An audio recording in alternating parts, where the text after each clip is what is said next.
Le gouvernement de la première ministre Judith Suminwa a été rendu public aux petites heures du mercredi 29 mai 2024.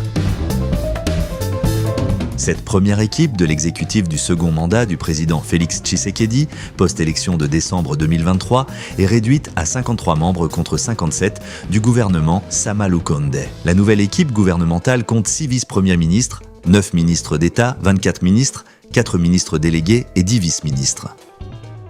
Guy Luando nommé ministre de l'Aménagement du Territoire.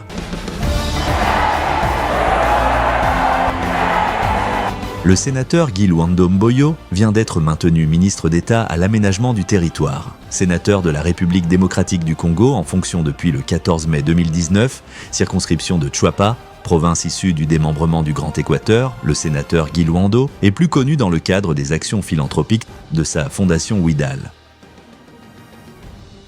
Père de 3 enfants, Guy Luando est né le 5 février 1983 à Bokungu, dans l'ancienne province de l'Équateur.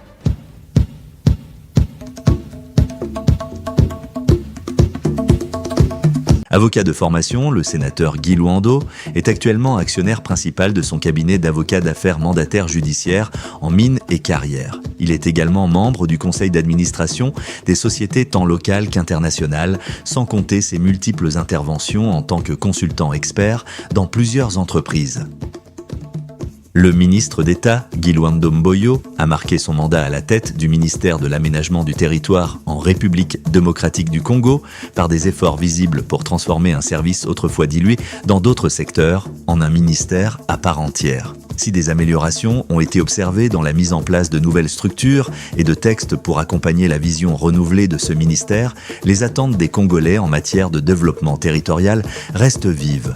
Et de ce schéma national, comme je dis, va découler des schémas provinciaux dont la ville-province de Kinshasa dispose des SOSAC, des schémas d'orientation stratégique. Le ministre d'État, Guy Luando Mboyo, a démontré sa détermination à faire évoluer l'aménagement du territoire en RDC, dans un pays où cette discipline était précédemment dispersée au sein d'autres ministères, comme l'urbanisme et habitat. La décentralisation, ou encore les travaux publics, la création d'un ministère dédié représente un pas en avant significatif. L'abandon d'un décret datant de 1957 en faveur d'une réglementation moderne et adaptée aux réalités contemporaines reflète la détermination du ministère à évoluer en phase avec les besoins actuels du pays.